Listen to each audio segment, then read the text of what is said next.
அனைவருக்கும் இனிய காலை வணக்கம். நான் உங்கள் தமிழம்மா மாலதி. நம்ம இன்று பார்க்க இருக்கக்கூடிய பாடல் தேயிலை தோட்டப்பாட்டு. இந்த பாடல் பார்த்திங்க அப்படின்னு சொன்னால் முகமது ராவுத்தர் அப்படிங்கிறவரால் எழுதப்பட்டது. இந்த பாடல் சுருக்கமாக சொல்ல கேட்டால் தமிழரின் புலம்பெயர் வாழ்வையும் அதற்கான காரணங்களையும் எப்படி தெரிஞ்சுக்கலாம் அப்படிங்கிறத பற்றி பாடின பாடல் தான் இந்த பாடல். இது பார்த்திங்க அப்படின்னா கும்மி வகையை சேர்ந்தது. கும்மி அப்படின்னு சொன்னாலே மகளிர்கள் எல்லாம் குழுமி கைகொட்டி விளையாடும் பொழுது பாடுவதே கும்மி. கும்மி பாடல் பார்த்திங்கன்னா வெண்பா இனத்தை சேர்ந்தது. வெண்டலை மட்டும் அமைந்த எழுசீர் களிநெடிலடிகள் ஓர் எதுகை கொண்டு அமைவது. ஈற்றுச்சீர் பெரும்பாலும் விலங்காய் சீராய் வரும். இயர் கும்மி, ஓரடி கும்மி, ஓயிர் கும்மி என்பன கும்மியோட வகைகள். முகமது ராவுத்தர் இயற்றிய பாரத மக்களின் பரிதாப சிந்து அப்படிங்கிற தேயிலை தோட்டப்பாட்டு நூல்லேருந்து தான் நமக்கு இந்த கும்மி பாடல்கள் கிடைச்சிருக்கு. சரிங்களா? இது எப்படி இந்த பாடலுடைய முதல்ல நுழையும் முன் பார்த்தலாம். 19ஆம் நூற்றாண்டில் ஏற்பட்ட பஞ்சத்தினாலும் வெள்ளையர் வஞ்சத்தினாலும் ஆங்கிலேயரின் குடியேற்ற நாடுகளில் தமிழர்கள் கரும்பு தோட்ட தொழிலாளர்களாகவும் தேயிலை தோட்ட கூலிகளாகவும் புலம்பெயர்ந்தனர். துன்பக்கேணியில் அகப்பட்டவராயினர்.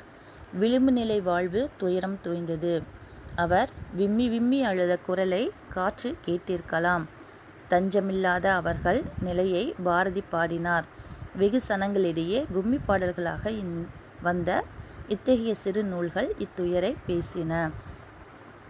அதாவது 19ஆம் நூற்றாண்டில் ஏற்பட்டிருக்கக்கூடிய பஞ்சம், வெள்ளையர்கள் எல்லாம் உள்ளே வந்ததுனால அவங்க எல்லாம் அவங்களுடைய தேயிலை தோட்டத்துக்கு ஆட்கள் வேணும் அப்படிங்கனால பணத்தை காட்டி நம்ம மக்களை உள்ளிழுத்தாங்க.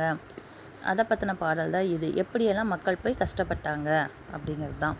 சரி, நூல்வெளி பார்க்கலாம்.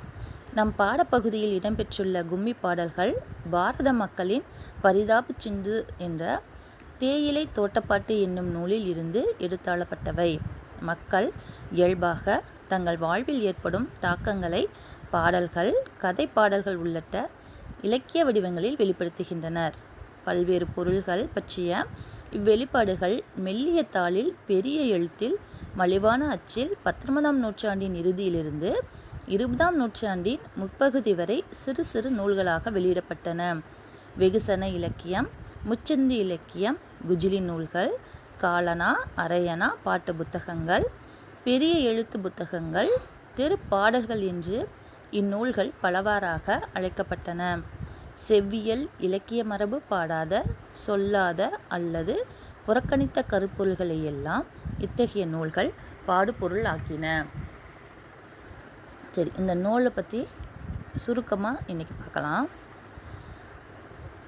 துன்பத்தில் அகப்பட்ட எளிய மக்களுடைய வழிகளையும் அவர்களுடைய துயரம் தோய்ந்த வாழ்வின் விளிம்பு நிலைகளையும் நாட்டுப்புற இலக்கிய வடிவங்களாக கும்மி பாடல்கள், கதை பாடல்கள் போன்றவற்றில் வெளிப்படுத்துகின்றனர். வணிகம் செய்ய வந்த வெள்ளையர்கள் இங்கே நடந்த கைத்தொழில்களை எல்லாம் நசுக்கி ஏழை மக்களை இழிவாய் நடத்தினாங்க. ஏழை மக்களிடம் நயமாக பேசி ஆளை கரும்பு போல ஆசை காட்டி குரங்கு காட்டிகளாய் வெள்ளை அதிகாரிகள் அவர்களை அடிமைப்படுத்தி பணியில் அமர்த்தினர். கூலி வேலை செய்த அந்த எளிய மக்களை ஏமாற்றி பற்று வரவு குறிப்பேட்டில் 1க்கு 10 அதாவது இன்றைக்கி அவங்க வேலை செய்கிறாங்க அப்படின்னு சொன்னால் இன்றைக்கி ஒரு நாளைக்கு ₹1 அப்படின்னா அவங்க ஒரு வாரத்துக்கு ₹7 அப்படின்னு சொன்னால் ₹7 காட்டாமல் ₹5 ₹3 அப்படின்னு சொல்லி 1க்கு 10 100க்கு 1000 கணக்கெழுதி வாங்கிட்டாங்க. வரவேண்டிய பாக்கிக்காக அவர்களை இலங்கை, அந்தமான் இப்போ கடன் வாங்கியிருக்காங்க. ஒரு சிலர்லாம் காசு பத்தலை, கடன் கொடுங்க, ஏதோ வீட்டில் விசேஷம், உடம்பு சரியில்லை அப்படின்னு வாங்குறாங்க இல்லையா? அப்போது அதை என்ன பண்ண ஆரம்பித்தாங்க அப்படின்னு சொன்னால் ₹10 வாங்கியிருந்தாங்கன்னா ₹100 அப்படின்னு சொல்லி கணக்கெழுதி அவங்கள அடிமைகளாக மாற்றிட்டாங்க. அப்போ அந்த அடிமைகளை எப்படி பயன்படுத்திக்கிட்டாங்க அப்படின்னு சொன்னால் இலங்கை, அந்தமான் போன்ற தீவுகளில் உள்ள தேயிலை தோட்டத்தில் சொற்ப கூலிக்கு பணி அமர்த்திக்கிட்டாங்க. அங்கே உண்ணும் உணவுக்கும் பிற தேவையான செலவுகளுக்கும் ஒவ்வொரு நாளும் அவர்கள் மனைவி மற்றும் பிள்ளைகளோடு ரொம்ப கஷ்டப்பட்டு மண்ணுளி பாம்பு போல் வாழ்ந்துட்டு வந்தாங்க. இனிமேலும் இரக்கமில்லாத வெள்ளை அதிகாரிகளின் பொய்யான பேச்சை கேட்டு மயங்கிடாதீங்க. தேயிலை தோட்டத்திற்கு சென்று இந்தியர்கள் இவ்வாறு துன்பப்படுவதற்கு காரணம் கல்வி அறிவு இல்லாத குறைதான் அப்படின்னு சொல்லிட்டு அந்த காலத்திலேயே பாரதியார் பாடியிருக்கிறாரு. எனவே இதனை கண்ட பிறவாகது உங்கள் பிள்ளைகளுக்கு உயர்வை தரும் கல்வியை கொடுத்து குறைவின்றி ஒற்றுமையோடு வாழ வழி செய்து கொள்ளுங்கள். அதாவது கல்விக்கு இப்போ நாம் அதிகபட்ச முக்கியத்துவம் தரோம். இருந்தாலும் இப்போவும் பார்த்தீங்க அப்படின்னு சொன்னால் ஒரு சில இடத்துல கல்விக்கு ரொம்ப முக்கியத்தரம் கிடைப்பது கிடையாது. மக்கள் பார்த்தீங்க அப்படின்னு சொன்னால் கல்விக்கு முக்கியத்துவம் தராமல் இருக்கக்கூடிய ஏழை எளிய மக்கள் இன்னுமே நம்ம நாட்டில் வாழ்ந்துட்டு தான் இருக்காங்க. ஒரு குறிப்பிட்ட சூழ்நிலையில் நல்லா படிச்சிருக்கக்கூடிய ஒரு குழந்தை படிப்பறிவு பெறாமல் அப்பயே உடனே தன்னுடைய குடும்பத்தை காப்பாற்றணுங்கிறதுக்காக ஒரு சின்ன வேலைக்கு மாதம் 500 சம்பளத்துக்கும் போகிறாங்க, 1000 சம்பளத்துக்கும் போகிறாங்க இல்லையா? அப்போது இந்த சின்ன ஒரு குழந்தையோட ஏக்கத்தை கூட நிறைவு செய்ய முடியாமல் இன்றைய சூழல் ஒரு சிலருடைய ஏக்கங்களை நிறைவு செய்ய முடியாமல் ஒரு சில சூழல் அமைஞ்சிட்டு இருக்கு. அப்போ இவர் என்ன சொல்கிறார் அப்படின்னு சொன்னால், உன்னுடைய கஷ்டத்துக்காக மக்களை அதாவது பிள்ளைகளை படிக்க விடாமல் பண்ணிடாதீங்க. எப்படியாவது படிக்க வைங்க. படிக்க வச்சோம் அப்படின்னு சொன்னால் நம்ம யார்கிட்டையும் அடிமையாக இருக்க தேவையில்லை. நீங்கள் அடிமையாக இருந்தது போதும். உங்களுடைய குழந்தைகளை இனியாவது அடிமைகளாக இருக்க வைக்காதீங்க அப்படின்னு சொல்லிட்டு தான் ஆசிரியர் சொல்கிறாரு. நம்மளுடைய முன்னோர்கள் காலத்தில் இன்னும் நம்ம சுருக்கமாக சொல்ல கேட்டோம் அப்படின்னு சொன்னால், உங்களுக்கு எளிமையாக புரிகிற மாதிரி சொல்லணும் அப்படின்னு சொன்னால், பரதேசின்னு ஒரு படம் பார்த்துருப்பீங்க. அந்த படத்தோடைய கதை முழுக்க பார்த்தீங்க அப்படின்னு சொன்னால் இதை பற்றி சொல்லக்கூடியது தான். ரொம்ப அவங்கெல்லாம் பார்த்திங்கன்னா அரிசி சாப்பாடு அப்படிங்கிறது ஒரு திருமண விசேஷத்தில் தான் சாப்பிடுவாங்க.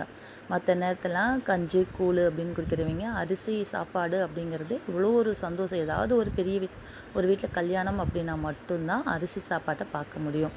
அப்போ அந்த அரிசி சாப்பாட்டை பார்க்குறாங்க அப்படிங்கும்போது அவங்களுடைய ஏழ்மை நிலையை பாருங்கள் எப்படி இருக்குன்னு.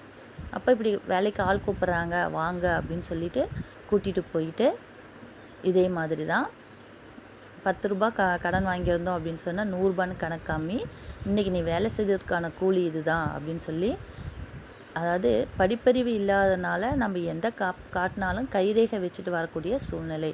அப்போ அவன் தாராளமாக அதை பற்றி ஏமாற்றலாம். கொஞ்சம் படிச்சிருந்தோம்னா நான் வாங்கினது 10 ரூபா தானே, இந்த இடத்துல என்ன 100 ரூபா கணக்கு காட்டியிருக்கிறீங்க அப்படின்னு சொல்லி கேட்க இயலும்.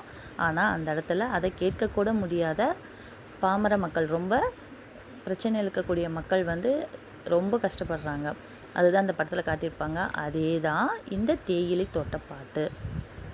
தேயிலை தொழிலுக்கெல்லாம் செல்லக்கூடியவர்கள் எப்படிப்பட்டவர்கள் அப்படின்னு சொன்னால், அதுவும் இலங்கை அந்தமான் அப்படின்னா, இப்போ நம்ம நாட்டிற்குள்ளனா அப்படியே இருந்தாலும் இலங்கை அந்தமான்னா நம்ம கடல் கடந்து போகும் பொழுது அவங்க எப்படி அங்கேருந்து வெளியில் வர்றது ஒரு வழியும் தெரியாமல் அங்கேயே பல பேர் கஷ்டப்பட்டு அங்கேயே இறந்தவர்களும் உண்டு. அடிமை தொழில் அவங்க குழந்தை குட்டிங்க முதற்கொண்டு அவங்களுக்கு அப்படியே பரம்பரையாக அடிமைப்பட்டுட்டு அங்கேயே இருக்கக்கூடிய சூழ்நிலையும் இருக்குது. சரி, நாளை இந்த பகுதியுடைய செய்யுள் வரிகளை தெளிவாக பார்க்கலாம். நன்றி, வணக்கம்.